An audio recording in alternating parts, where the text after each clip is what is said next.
Can you imagine pushing one of those by hand? Take a lot of people. Well, yes, actually, once you get it going. It's pretty well balanced. Once you get something going, objects in motion tend to stay in motion.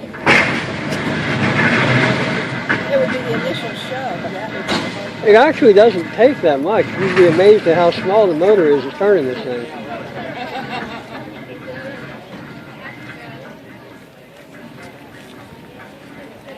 Now they're going to lock it right into place. Ready? Go! Very good.